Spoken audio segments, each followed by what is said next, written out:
Welcome to ShadowMeTarot. I accidentally ripped this off, but in any case, we have a new unboxing. I'm using a little bit different deck because than my old 30-year-old deck because it's currently indisposed. We're doing a book reading for that, and that'll be posted up soon because I just thought the book for the Garbage Pail Kids was super awesome.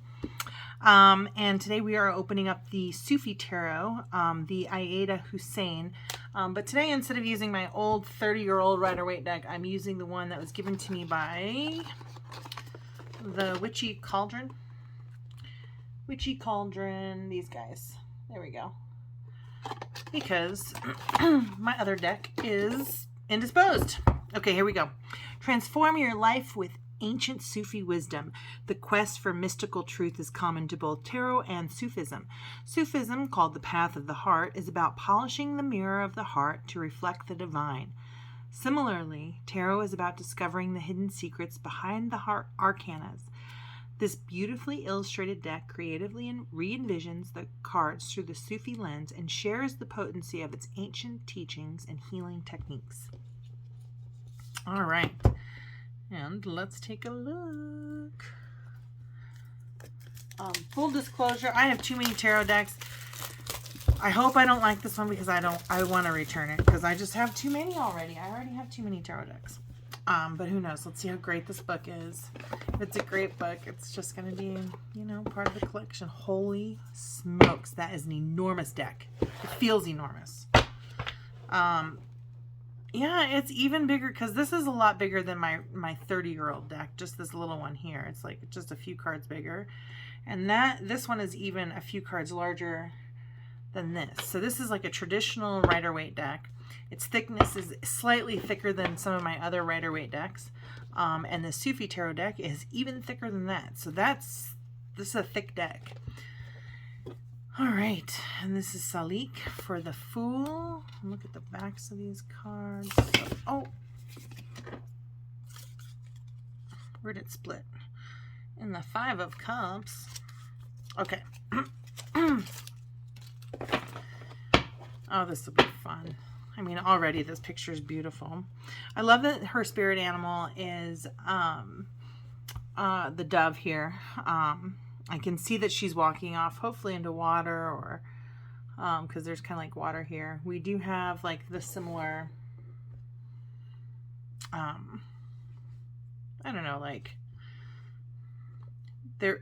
I don't know if that's the moon or the sun. If this is kind of the moon, which I don't know, it feels like early morning sun is what I'm gonna say it is.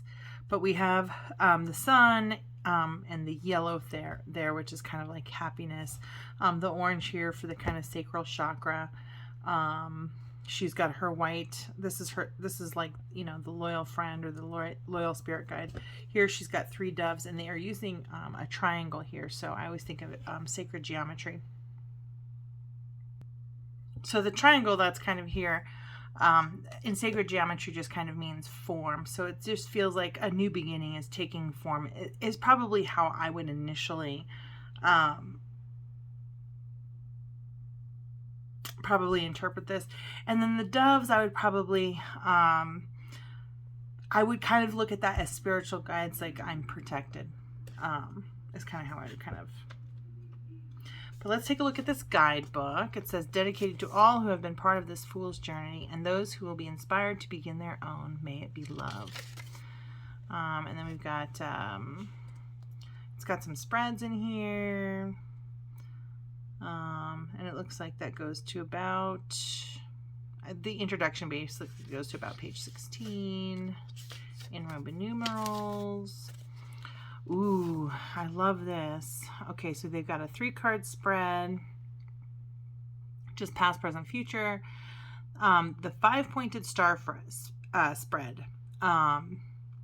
It's based on the 5-pointed star of the Sufis, which symbolizes divine light, the natural form of the human, and the beginning of life. Number 1, it says head, a logical identification of the challenge. 2 and 3 are arms, what you need to know or do in the present. 4 and 5 are the legs, what you need to know or do in the future. And 6, the heart, the heartfelt answer, solution, or way to proceed forward from your heart space. Beautiful. Okay, and then we move on to the cards. Okay, and just goes, so it's just the one 5-point star one. And I'm going to go ahead and just read, I always read the Fool, but I'll go ahead and zoom in here. All right, so the Fool for this deck is Salik, and in the upright it signifies new beginnings, spontaneity, innocence, heading into the unknown, infinite possibilities, a go-ahead to take risks. Take a risk as you are divinely protected. See, I was thinking this is very much protective. In the reverse, it signifies a tendency to be naive, reckless, having a lack of direction, and being fearful. That's pretty common definitions for all decks. This leak is a journeyer, a wayfarer on the spiritual path. Though known as the Fool in traditional tarot, the Sleek is anything but. She represents the childlike innocence of the soul in search of the truth. Here we see her taking the first step of her journey, propelling herself forward into the vast expanse of sand that lies in front of her, leaping into the void without knowing what lies ahead, while harboring full faith or perhaps naivety that she will be taken care of. The sprawling desertscape represents unlimited potential, and she prances toward it, drawn to the magnetism of that which lies ahead, in total surrender. She is safe, she is protected, and she knows it. All right, we're just going to quickly kind of go through, as I have like 20 minutes left of recording time. So we're going to go through these kind of quickly. So this is the Fool. And number 1 is the Alchemist. This is the Magician. We can see his cup, and what else have we got? We got papers, look like shredded papers. I just see books and knowledge. I'm not really seeing like a staff, or I see the candle. I'm wondering what we've got cups, staffs, coins, and where's the swords? Sword's gonna be first. All right, don't know. All right, so off the top, I'm seeing kind of like a little cup here, but I'm not seeing anything for the rest of the elements. No, I guess the candle for fire, the pages for swords or thinking air, and then what would be the material? The planets behind him? I don't know. I don't know. All right, so here we go. Now we've got Murshida, which is the High Priestess. Shabanu, who would be the Empress. She's gorgeous. I like her a lot.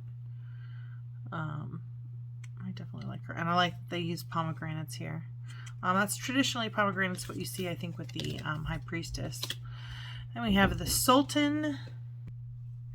And the Sultan here, we've got like, representations of the ram, so Aries. So that's, this is a nice representation.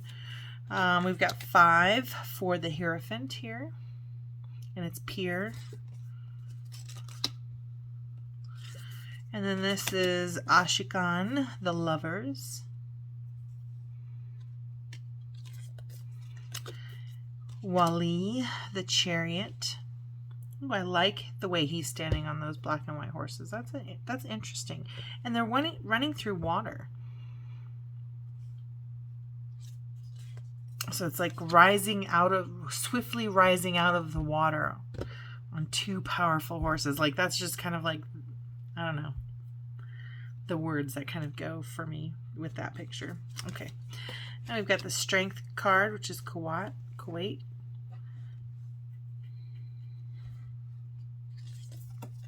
Dervish, the Hermit, finding your inner light, seeking higher knowledge.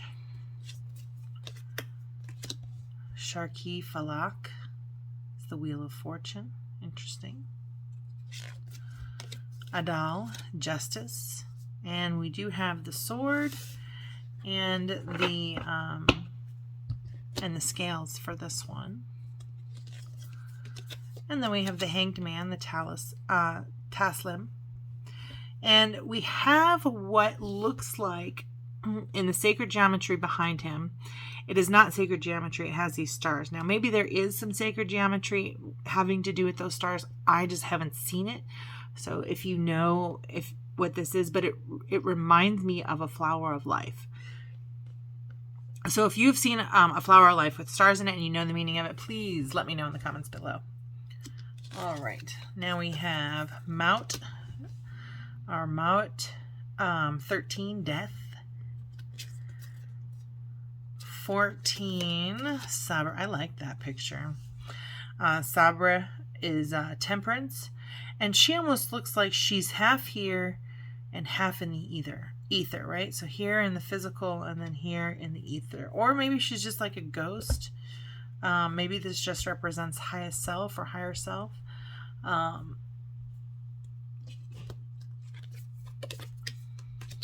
spirit guides, maybe even with those angel wings on that last picture. Okay, so here all we see are chains, a shadowy figure in chains. We've got like a red smoke that almost has a mirage of like heaven in the distance. And that is Nafs, the devil. This is Minar, the tower. Sitara, the star. That's a beautiful picture of the star. Definitely one of the images in the advertisement on the product page that really kind of attracted me to this deck. Kamar, the moon, number 18. This is a very dark image. It looks like we've got a couple of dogs in the image. Here, I don't see the lobster or crawdad or the crayfish or whatever it is that's coming out of the water. But this is an incredibly dark picture. So I would almost this is a criticism. This picture is too dark in my opinion. Then we have 19 Shams, sun. Oopsies. The sun. And then we have 20 judgment, which is Mazan. And it feels like these butterflies have already transformed, right? And they are in harmony with the music and the flute player here, who is also in harmony with them. And it looks like there's some spirit guides, maybe protecting all around. Perhaps it's transformation from,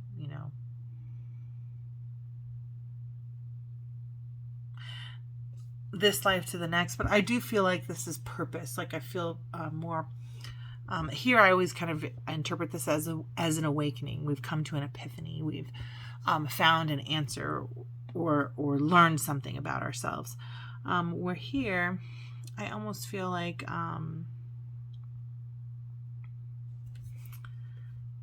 the same, but these kind of like ghost figures change the meaning for me a little bit. It does kind of feel like an aging card, kind of. How we go from, finding our peace in the physical and transform and become, and move on into the spiritual. Yeah, I don't really know what to think about it. I probably should read the book, but I only have a little bit of time. All right, 21, Dunaya, the world. It's interesting. Looks like we have some symbolism. We have the ox back here. What else? That's it. I just see some homes and stuff like that. I don't really see anything else. All right, now we have the Ace of Staffs. I like the use of red and the fire to kind of represent the fire. We've got 2 of Staffs. And it's interesting that they're facing towards us instead of away from us, like in this picture. We have the 3 of Staffs. A lot of 3 of Wands decks do show that these ships are kind of in the background. And I want to say that my original deck also shows a ship in the background. This is slightly different than the Rider-Waite that I have. So, but I do see this represented a lot with ships in the back, like you're waiting for your ship to come in.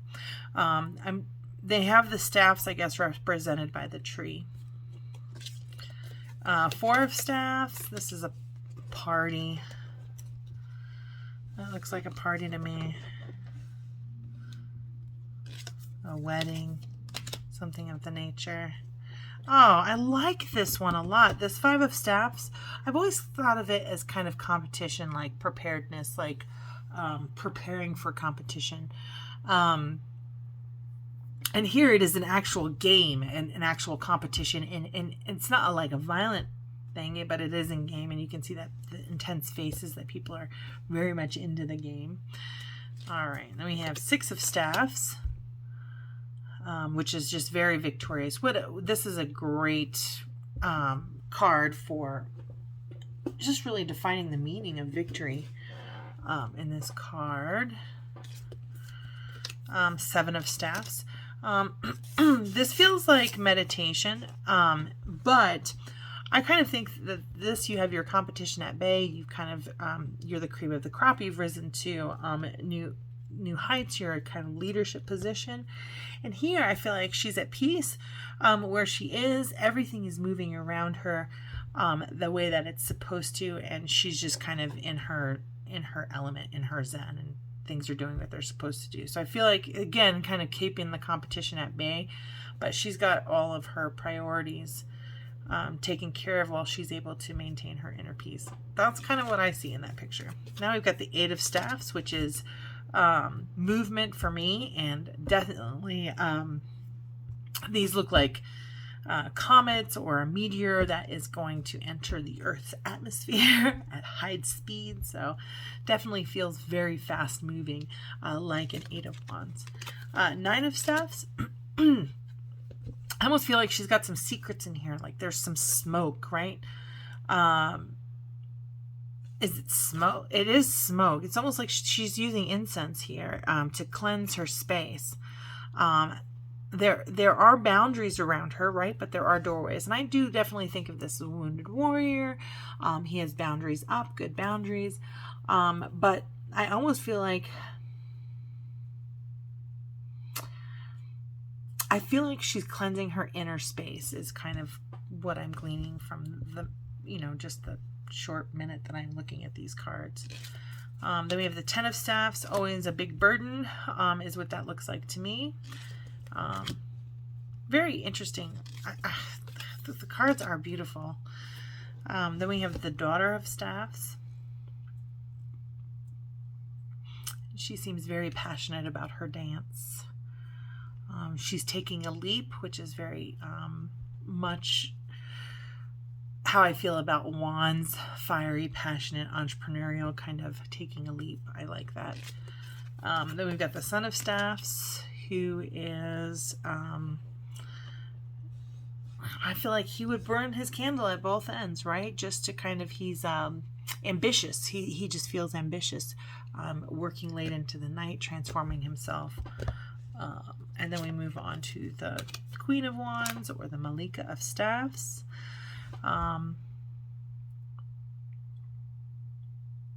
She just looks comfortable. She's in her element. She's in a leadership role. I always find her to be very organized, I think. And the Shah of Staffs.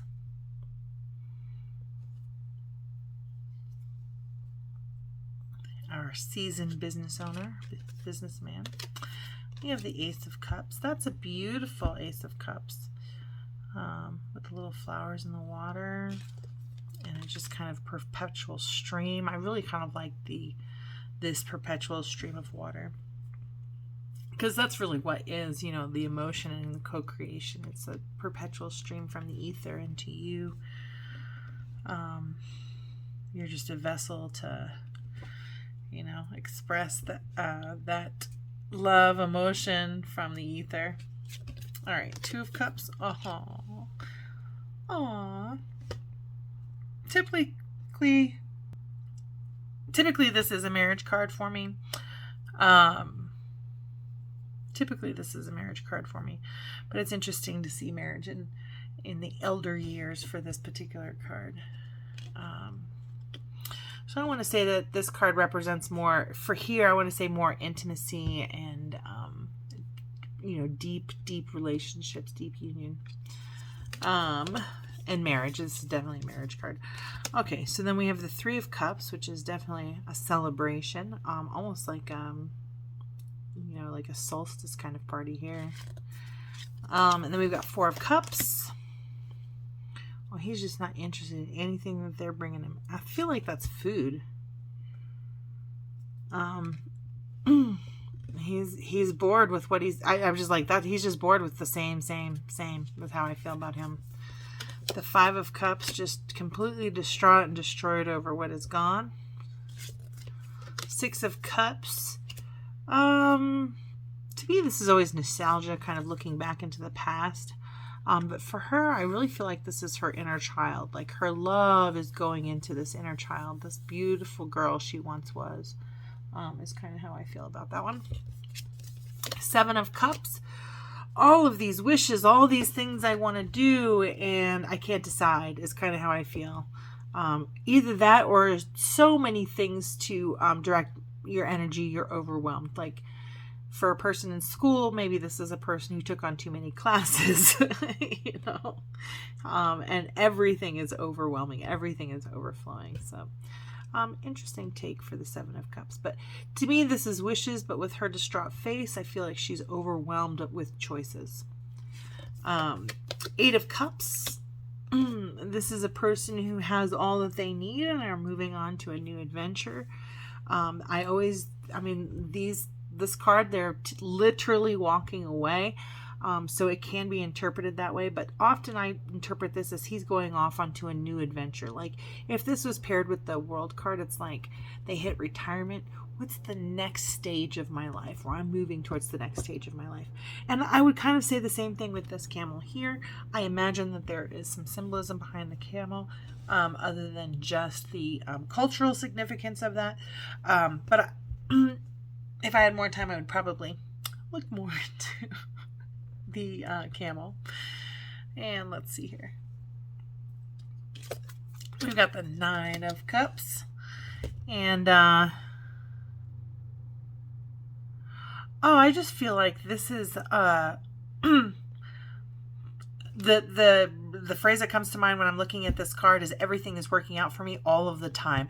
And I see this jug from spirit just funneling and pouring into this gathering of people who are all working towards the same thing. And that's why I kind of feel like there is this energy to bring all that you need to you.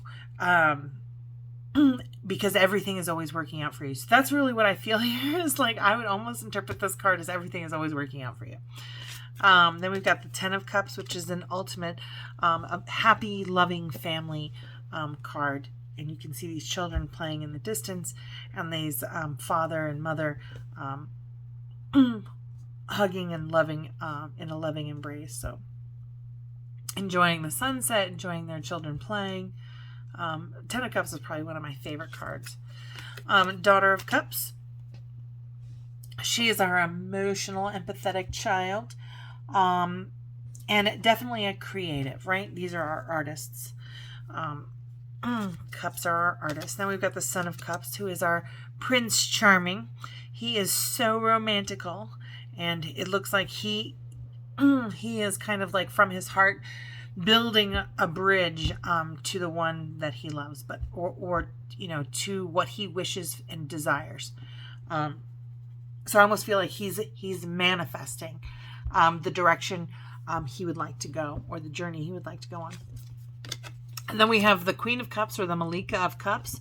And here you can see, I feel like she's in meditation.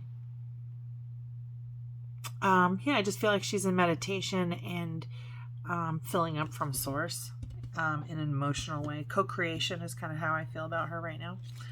The Shah of Cups. Gosh, he looks like he's kind of like in a nice little hideaway, protected from distractions, and I feel like he's like emotionally stable but still protected. He's like protected here. And I think he goes introspective for his creativity, right? But everything else is managed. He just kind of goes away to hide and have no distractions. And we've got our Ace of Swords, clarity of thought. And our Two of Swords. Twos are always choices for me. She has no swords in this one, but I do feel like there are two paths for her to go down here. Thinking about the decision of a path to choose.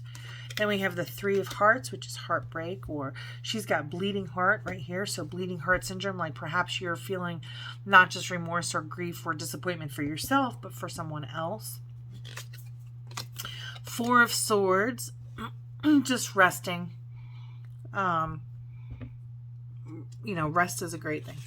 Just rest is Four of Swords for me. The Five of Swords, it's like, to me, it's just kind of like, it's not a real win, right? It's like if Michael Jordan played basketball against my 10-year-old. Not really a fair or fun win, right? Because that's how I kind of feel about this. And it's look like he's going to be able to easily retrieve these swords. I almost want to say that there's like a dead body here. So he's going to go recover the swords and leave a dead body. But he is, I mean, it could be that. Or he'd be looking and just seeing his reflection here. Maybe. I don't know. Self-defeat, maybe. If he's looking in and he's seeing these swords, maybe at his self-defeat. I don't know. Let's see. Six of Swords. Safe passage is kind of how I always... I like that the swords are back here behind her. And she's alone. She's not with a child. She's in a green cloak. So her heart... maybe... her heart is on this new journey.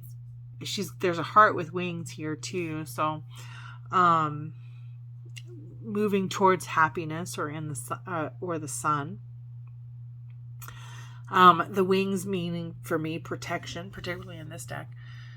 Let's see what else. We've got the Seven of Swords, which usually means deceit of some sort. He's kind of sneaking off with swords as he is here. And then we have the Eight of Swords, which is just paralyzed by your own thoughts. And the Nine of Swords, serious anxiety, keep you up at night, and spinning thoughts, right? Just spinning thoughts. I'm trying to think of racing thoughts. This feels like racing thoughts. Up all night anxiety. And then the Ten of Swords. It's over, crashed and burned, all done. I just kind of feel what's done is done, is how I feel about that image.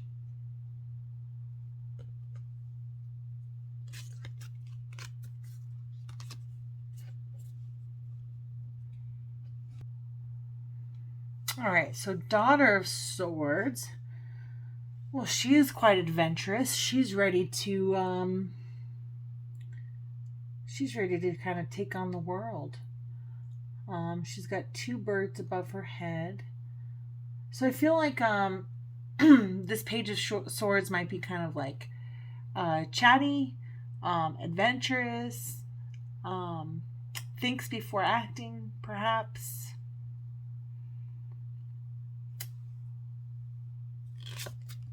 And we've got our Son of Swords who's rushing in. He's definitely rushing.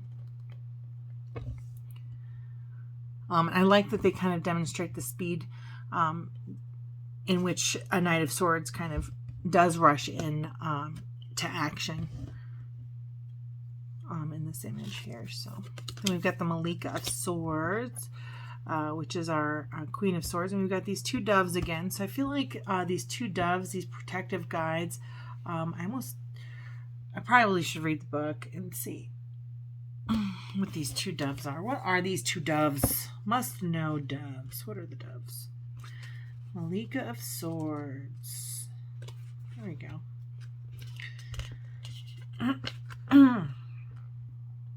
The Queen of Air reigns over all that is related to the mind. Like the formless, traceless waves of the air, she is unconstrained by societal conventions.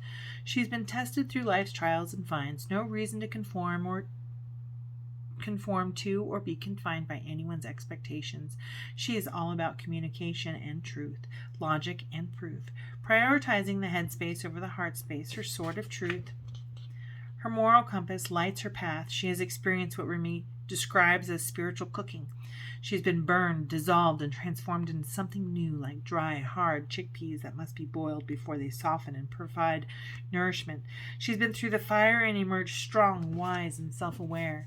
When this card appears for you, you are being pointed to a spiritual practice of the Sufis in which they cultivate independence and indifference, meant to lift their hearts upwards. Indifference here is not lack of compassion. Rather, it indicates the ability to rise above difficult emotions, personal agitation, irritation, anger. And independence refers to removing our unhealthy dependencies and relying solely on the one who sustains us. I think that means God. The two wings of indifference and independence are held together by love in the Kalb, the heart center. How do you relate to this practice? So I feel like the wings of indifference is that I almost feel like, when people kind of get into petty arguments and it's like he said, she said, and you said this, and I said this, and then I said this, and you said this. And I kind of feel like sometimes when you're able to kind of rise above the situation, be like, hey, we like each other. We're friends. How do we come to understanding? And I think that the Queen of Swords very much is about understanding. And it's not about being emotionless or cold, although the Queen of Swords can be. I think it's about making decisions that are not steeped in emotion because you're making the right decision, not the emotional decision. Okay. Anyways, moving on. The two wings of indifference and independence are held together by love in the Kalb, the heart center. How do you relate to this practice? Perhaps it's something you need in your life. Excessive independence, which keeps us from making deep connections, is often a defense mechanism. If so, what vulnerability are you trying to protect? Contemplations. I can be honest without being callous. Do I allow myself to be vulnerable? Affirmation. I embrace independence through my heart quality. All right. And then we have the Shah of Swords. All these kings and queens are all resting. And he's like, I always think of him as like a military man, like an admiral or something. We've got the Ace of Coins. That's beautiful. I like the coins in this. Then we've got the Two of Coins. And that's pretty amazing as well. I do feel like a vibration effect. I definitely feel more like here you're juggling resources. Here I feel like your intention and attention is towards resources, and you are spinning that vibration into the universe. To me, that will come back to you. That money will, or that physical resources will come back to you. But it's just kind of like the movement of physical resources is how I feel there. All right. Three of Coins. This is teamwork, and they are putting together tiles here. Many hands, light work. Four of Coins. It looks like he's saving. Some folks think this is a miser, and sometimes it is. It depends on the cards that it's next to. He's in a huge room though. I'm like, is he really being miserly and sneaking away or hiding in a giant room like that? Or is he just being conservative and, saving for a rainy day? All right, we've got the Five of Coins, which is, I almost feel like it's turning away from help oftentimes. The Five of Coins. It is a poverty card, and poverty of spirit more so than of money. But it definitely, Pentacles, coins, or money. So it can be, it's just a poverty card. Mind, body, spirit, poverty, We can have poor thoughts. We can have poor resources. We can have poor emotional state or self-confidence, mental health. So it's kind of how I feel about that one. Here's the Six of Coins. This feels very much like giving, receiving, which is what this card means. And there is an infinity sign here. I don't know if you can see it so well, but it's a movement of energy of infinity. So it's like the flow of resources, in that giving, it comes back to you in kind. So I really like the representation of that here. And we have the Seven of Coins.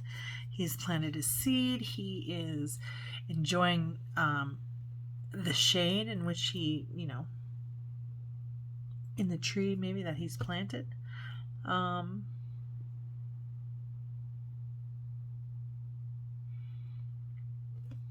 Yeah, this I always look at planting seeds, but this one, in this card, I feel like more like he's waiting. He's waiting.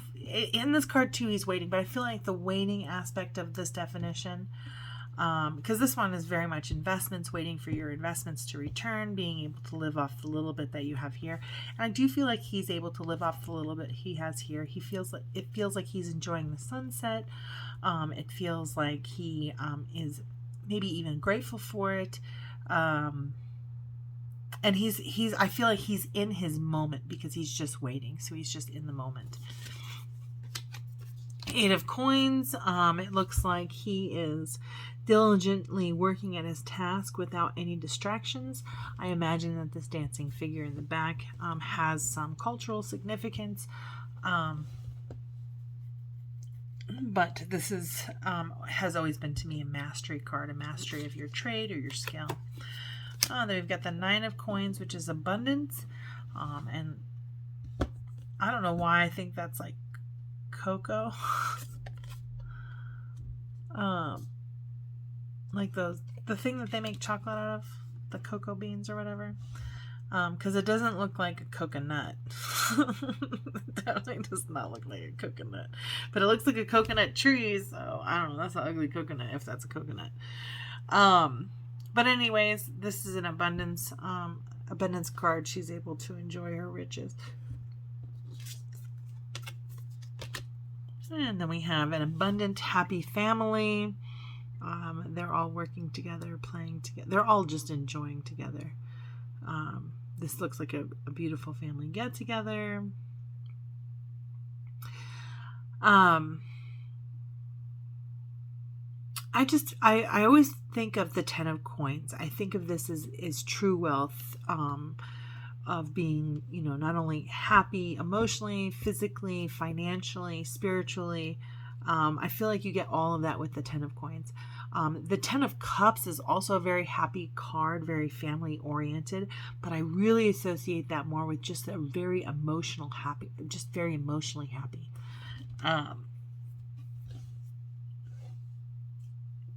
But here I just feel like they have abundance. They have as much as they need and more. All right, then we have the Daughter of Coins, who is a diligent worker, patient. I think perseverance is a good word for the Page of Pentacles. And then you have the Knight of Pentacles, who is very much like I think of him as kind of like a manager. So it looks like he's looking over his fields. I would say this looks like wheat, but what do I know? But I do kind of feel like if you're looking over your land and you're managing crops, but I do think of the Knight of Pentacles as a manager, just yeah, keeps everything in line as the money manager, keeps everything working the way that it's supposed to, moving the way it's supposed to. And then we have the Queen of Pentacles, and we have pomegranates back here. It looks like on the leaves here as well.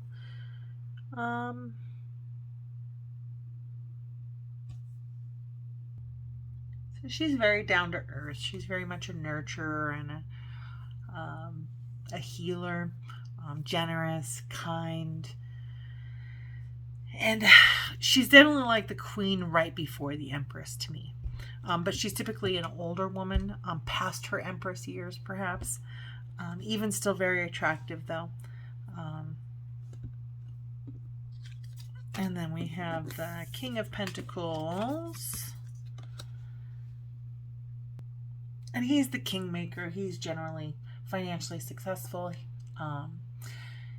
stable, hardworking, but definitely like a kingmaker. He's definitely someone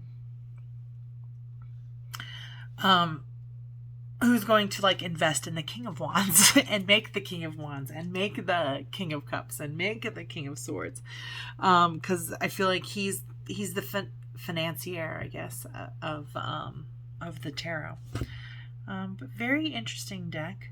I think it's beautiful. I think there's elements that I can definitely learn more about the culture, and Sufi and the practice of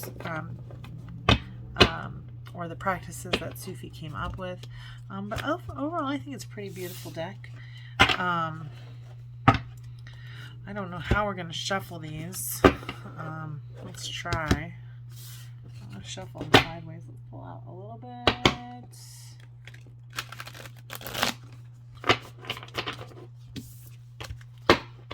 All right.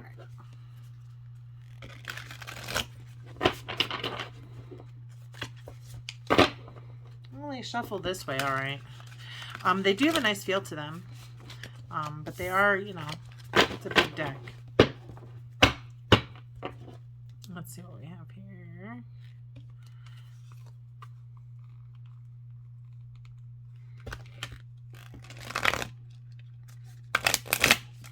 Yeah, it's too big for my hands to shuffle all of those cards that way. So this is a side shuffler for me. Which means I would probably shuffle this like a lot more than the 6 times. But it is a nice cardstock. Excuse me, definitely thick. It's definitely a thick cardstock. It's not like super bendy. Like if I bent this, it would like crease. Some cards, they won't, you can bend them pretty far and they don't crease. I feel like over time the paper itself will probably get kind of like worn and bendy, but it's hard to tell. They're too big to really, like, for me anyways, to, yeah, see, I just bent that card because they're too big for me. All right. Yeah, we won't be shuffling them that way anymore.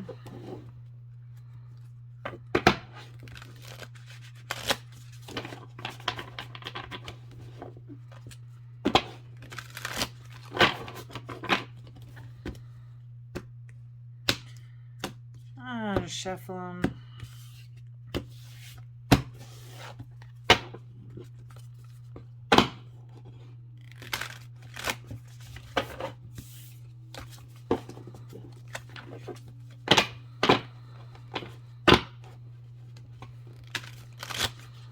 All right, let's do a little interview here. What personality does this deck have? What is the personality of the Sufi Tarot?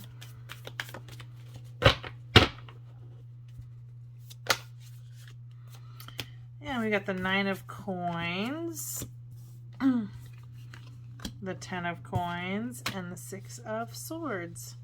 So I feel like the personality of this deck is, it's rich. And I would agree with that. Rich colors, rich messages.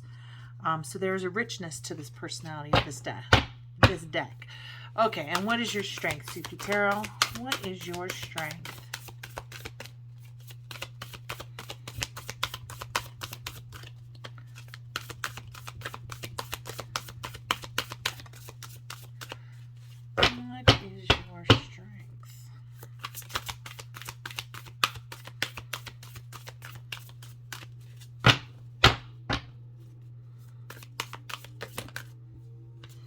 And your strength is new love and the Shaw of Staffs.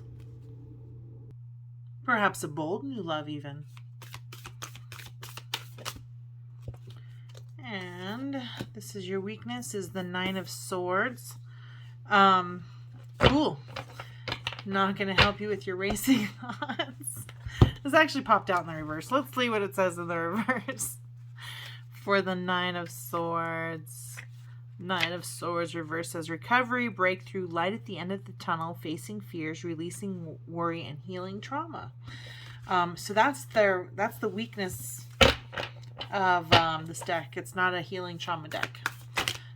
All right, and this is how will you help me grow? And this says 9 introspection and 4. So almost feel like this is, because the 9 was in reverse too, and this deck is a little bit different. I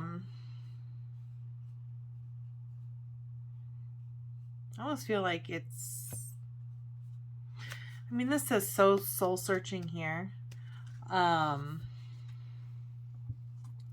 But the way that this is kind of like has laid out so far, I feel like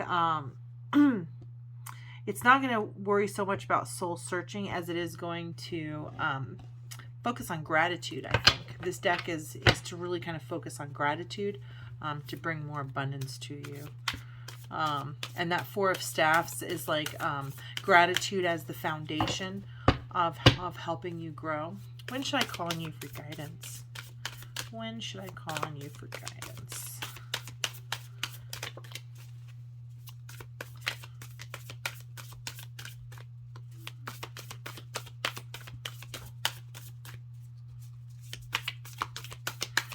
When should we call on you for guidance?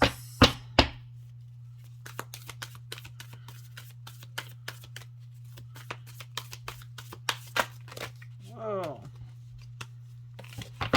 Okay, so clarity of thought, to persevere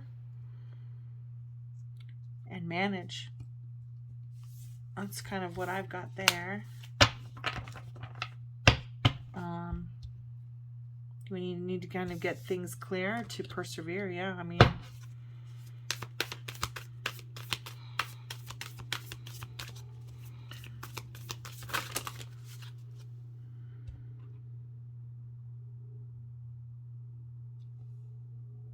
best way to work with you is the Shah of Swords, the 6 of Coins, the Queen of Cups or the Malika of Cups, and the Shah of Coins. I almost feel like the best way to work with, there's so many people in this deck. I just feel like this is a relationships deck. Period. I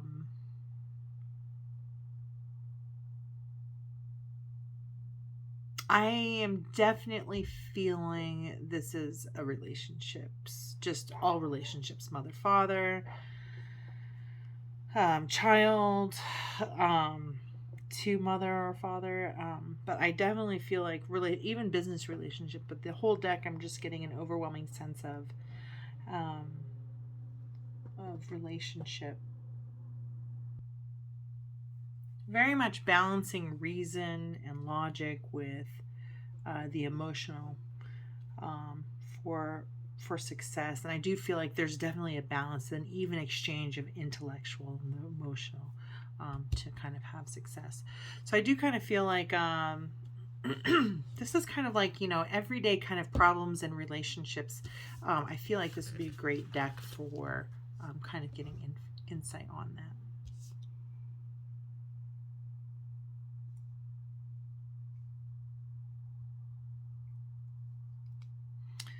All right, and then let's see, what will our relationship be like? What will our relationship be like?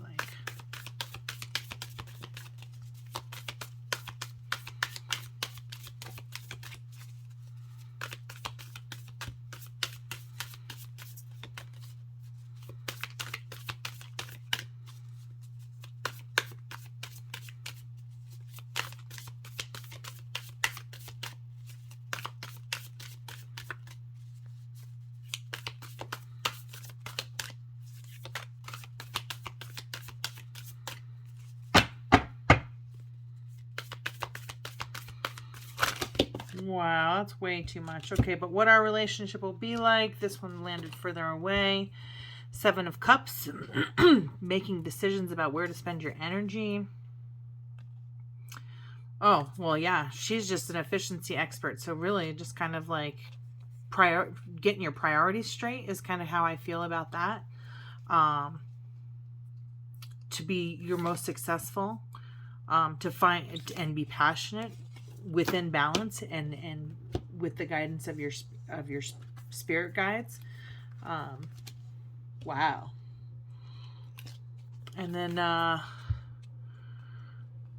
yeah, relationships. We've got teamwork here, the Six of Cups, which is creating nice memories.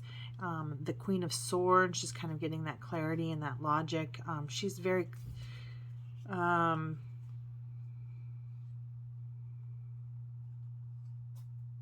I just feel like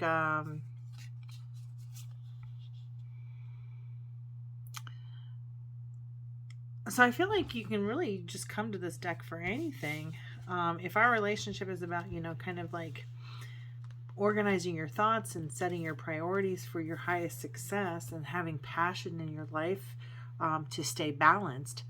And then also here we've got a Six of Cups here, which is really kind of inner child nostalgia with the Queen of Swords. And it's almost like kind of I